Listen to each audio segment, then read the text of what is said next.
दोस्तों आज हम बात कर रहे हैं कैसे मुल्क की जिसने इतिहास से कभी कोई सबक नहीं सीखा। एक ऐसा मुल्क जो दूसरों के घरों में आग लगाने की साजिशें रचता रहा, लेकिन आज उसके खुद के घर के दो सबसे बड़े हिस्से बलूचिस्तान और पाकिस्तान के कब्जे वाला कश्मीर उसकी दमनकारी नीतियों के खिलाफ उठ खड़े हुए। यह कोई साधारण विरोध नहीं, यह पाकिस्तान की उस सैन्य और राजनीतिक सोच की एक मुकम्मल हार है जिसने दशकों तक इन इलाकों को न केवल अपने उपनिवेश की तरह इस्तेमाल किया बल्कि उनका खून चूस लिया। बदले में वहां की आवाम को न सिर्फ बंदूक की गोलियां, गरीबी और आंसू दिए। आज बलूचिस्तान के पहाड़ों से लेकर मुजफ्फराबाद और रावलकोट की वादियों तक एक ही गूंज है, पाकिस्तान की दमनकारी हुकूमत से आज़ादी और उनके हक का हिसाब।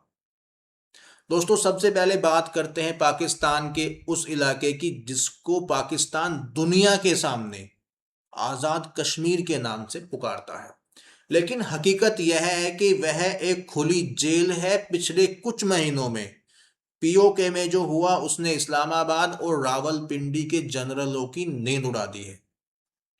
दोस्तों हाल ही में जुलाई 2026 में ज्वाइंट आवामी एक्शन कमेटी के बैनर तले पीओके के रावलकोट, तरलकोट, मुजफ्फराबाद के इलाकों में अभूतपूर्व विरोध प्रदर्शन हुए। पाकिस्तानी हुकूमत ने इस आंदोलन को कुचलने के लिए जेएएसी पर आतंकवाद विरोधी कानून के तहत प्रतिबंध लगा दिया, लेकिन आवाम डरी नहीं और 14-15 जुलाई को रावलकोट की तरफ बढ़ने वाले लॉन्ग मार्च के दौरान पाकिस्तानी सुरक्षा बलों और आम नागरिकों के बीच भीषण झड़पें हुई। दोस्तों जिसमें कई प्रदर्शनकारी और सुरक्षा कर्मियों की जान चली गई। सवाल उठता है कि ये इतना गुस्सा अचानक से कैसे भड़का। दोस्तों ये अचानक से नहीं बल्कि उस शोषण का नतीजा है जो पिछले 70 साल से पाकिस्तान कश्मीरियों पर करता रहा है। नीलम और झेलम नदी से पैदा होने वाली बिजली पूरे पाकिस्तान को रोशन करती है, लेकिन पीओके के लोग खुद अंधेरे में रहने को मजबूर हैं। उसके बावजूद उन पीओके के लोगों को भारी भरकम बिजली के बिल थमा दिए जाते हैं। दोस्तों जिस मुल्क के पास अपने लोगों को खिलाने के लिए आटा नहीं वो कश्मीर राग अलापता है, वहां आटे की कीमतों में लगी आग लोगों को सड़कों पर उतरने के लिए मजबूर कर रही है। दोस्तों हालिया विवाद विधानसभा में 12 रिफ्यूजी सीटों को लेकर था, जिसके जरिए पाकिस्तान वहां के स्थानीय प्रतिनिधित्व को दबाना चाहता था। जैसे ही वहां की सर्वोच्च अदालत ने इस पर मोहर लगाई तो कश्मीरियों के सब्र का बांध टूट गया और यह पाकिस्तान की सबसे बड़ी और राजनैतिक शिकस्त हुई। जो मुल्क संयुक्त राष्ट्र में जाकर कश्मीर का रोना रोता था, आज उसी के कब्जे वाले कश्मीर के लोग चिल्ला चिल्ला कर कह रहे हैं कि उनको पाकिस्तान मंजूर नहीं है। दोस्तों अब नजर डालते हैं पाकिस्तान के दूसरे बड़े सूबे बलूचिस्तान पर, जो क्षेत्रफल के हिसाब से पाकिस्तान का सबसे बड़ा हिस्सा है, लेकिन विकास के नाम पर सबसे ज्यादा पिछड़ा हुआ। बलूचिस्तान में पाकिस्तान की हार किसी से छिपी नहीं। वहां सेना सिर्फ अपनी चौकियां बचाने में लगी हुई है, जबकि पूरा बलूचिस्तान उनके हाथ से निकल चुका है। साल 2026 की शुरुआत से ही बलूचिस्तान में हालात पूरी तरह से बेकाबू हो चुके थे। जनवरी और फरवरी 2026 में बलूच विद्रोहियों ने केटा, नुश्की, ग्वादर सहित 9 जिलों में एक साथ बड़े पैमाने पर आत्मघाती और सशस्त्र हमले किए। हालात इतने खराब थे कि नुश्की जैसे शहर में सरकारी परिसरों पर विद्रोहियों ने कब्जा कर लिया और सेना उनको हटाने के लिए 3 दिन का समय लेने लगी। इसके बाद जुलाई 2026 के शुरुआती हफ्ते में एक बार फिर से भीषण हिंसा हुई। मंगी डैम, जिसको जियारत भी कहा जाता है, लाल बेला और पाकिस्तान के सेना के काफिले पर घात लगाकर हमले किए गए, जिसमें दर्जनों पाकिस्तानी सैनिक मारे गए। सेना ने जब जवाब में ऑपरेशन शाबान शुरू किया, लेकिन बलोच नेता और जनता का गुस्सा थमने का नाम नहीं ले रहा था। दोस्तों बलूचिस्तान में अगर पाकिस्तान की विफलता के कारणों का विश्लेषण किया जाए तो उनमें सबसे बड़ा है सैनिकों की क्रूरता। पाकिस्तानी सेना ने बलूच युवाओं को अगवा करने और उनकी लाशें गोलियों से छलनी करने पर रेगिस्तान में वो कहीं भी डाल देते हैं। दोस्तों, पाकिस्तानी सेना की इन हरकतों ने हर बलोच नागरिक को विद्रोही बना दिया। डॉक्टर मेहरंग बलोच जैसे सामाजिक कार्यकर्ता आज बलूच अधिकारों की वैश्विक आवाज बन चुके हैं। दोस्तों, इसके बाद में बात होती है ग्वादर पोर्ट की।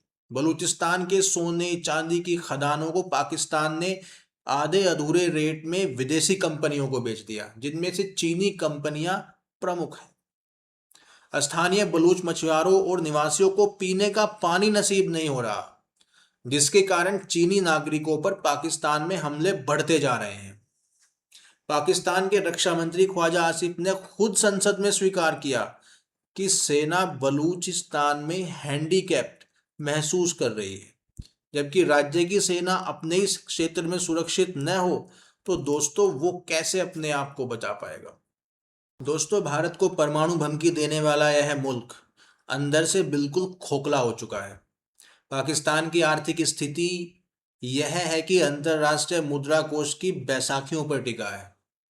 जब एक देश अपने सैनिकों को राशन न दे सके, अपने नागरिकों को बिजली न दे सके और अपनी सीमाओं को सुरक्षित रखने के लिए उसके पास पैसे ना हो, तो उसके पास में सिर्फ एक ही काम बचता है, वो है विदेशियों पर दोष मढ़ना। आज जब भी पाकिस्तान या बलूचिस्तान में कोई प्रदर्शन होता है तो पाकिस्तानी हुकूमत उसका इल्जाम सीधे सीधे भारत या विदेशी ताकतों पर लगा देती है। लेकिन दुनिया अब बेवकूफ नहीं बन सकती। एमनेस्टी इंटरनेशनल जैसी संस्थाएं पाकिस्तान के इस क्रूर क्रैकडाउन की निंदा कर रही हैं और उनको अच्छी तरह से पता है कि ये कोई विदेशी साजिश नहीं बल्कि पाकिस्तान का ही किया धरा है। दोस्तों, इतिहास खुद को दोहराता है, खासकर उनके लिए जो अपनी गलतियों से सबक नहीं सीखते। 1971 में पूर्वी पाकिस्तान, जो कि अब बांग्लादेश के नाम से जाना जाता है, वहां पर भी यही हुआ। वहां भी बंगाली आवाम के हक को कुचला गया, उनके संसाधनों की लूट की गई। सेना ने बंगालियों पर इतने जुल्म ढाए जिसकी इतिहास में कोई उदाहरण नहीं। नतीजा क्या हुआ? पाकिस्तान के दो टुकड़े। और दोस्तों, इतिहास आज फिर उसी मुहाने पर खड़ा है, पर फर्क इतना है कि जहां कल बांग्लादेश था, आज वहां पर पीओके और बलूचिस्तान है। दोस्तों, आज 2026 में बलूचिस्तान और पीओके के हालात देखकर साफ लग रहा है कि पाकिस्तान एक बार फिर उसी ढलान पर पहुंच चुका है। गोलियों के दम पर आप जमीन पर कब्जा तो रख सकते हैं, लेकिन आवाम के दिलों पर कब्जा नहीं जमा सकते। बलूचिस्तान के पहाड़ों में गूंजती बंदूकें, पीओके की सड़कों पर इंकलाब के नारे इस बात का सबूत है कि पाकिस्तान की दमनकारी नीति अब ज़्यादा दिनों तक नहीं चल पाएगी। दोस्तों, अब वक्त आ गया है कि इस्लामाबाद के हुक्मरानों, वहाँ के जनरलों को अपने चेहरे आईने में देखने चाहिए। दूसरों के मामलों में दखल देने की बजाय अपने रोते बिलखते मुल्क को संभालो, क्योंकि इतिहास जब फैसला करता है तो नक्शे बदल जाया करते हैं। दोस्तों, आज के वीडियो में इतना ही। लेकिन आज का वीडियो आपको कैसा लगा ये कमेंट बॉक्स में कमेंट करके ज़रूर बताइएगा। जियोग्राफिकल न्यूज़ के लिए मिलते हैं अगले वीडियो में, तब तक के लिए नमस्कार।